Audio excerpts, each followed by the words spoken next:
everyone! Yan, papasok na ako sa school. Ang late na ako pero ang lakas ng loob ko mag-video. Pasok ko alas 7 pero pumasok na ako. Mag-8 na. Kaya ayan, go! Kahit late for the vlog. And nandito na ako sa school. First time ko lang pala ha. First time ko mag-video. And fast forward, nandito na pala. Tapos na ako magsagot. And yan, pauwi na kasi isang subject lang yung meron kami kanina. 5M lang yun, tapos entrep. Ang hirap na accounting, Diyos ko. Yan, uwi na ako, and pag uwi ko, nakita ko tong aso namin, gala. Si Kami, gala ka. And pag uwi ko, intusan agad ako bumili ng ulam, mga init-init. Yan, kasi tanghali na, wala pang ulam, kaya bumili na muna kami dito sa tindahan, malapit sa amin. And nakabili na ako ng ulam, yan, di ba? Nakikita nyo naman eh. Yan, tingnan mo. Bahala kayo, wala akong kwenta video. Tapos nakita ko to si 730, ang cute-cute. Tingnan mo naman yung suot nyo. Sinuotan din siya ng B, ang cute. And fast forward, alauna na, and papasok na ako, babalik na ako sa school kasi 1 na.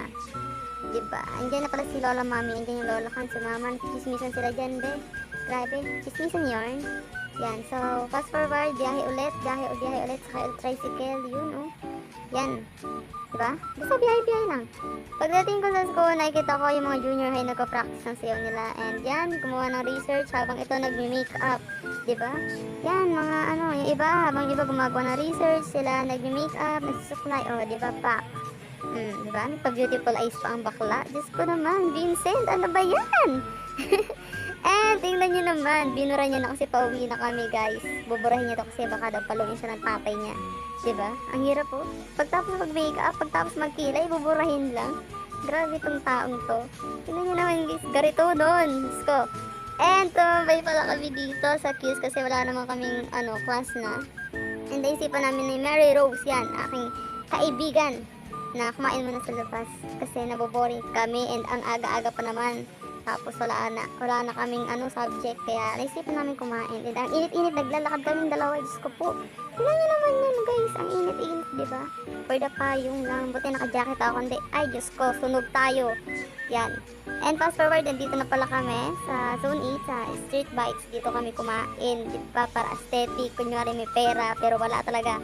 And fast forward, pagkas may magchikahan at kumain, uwi na kami kasi gabi na, be. Kapag dito na kami ng magulang namin, palayasin na kami.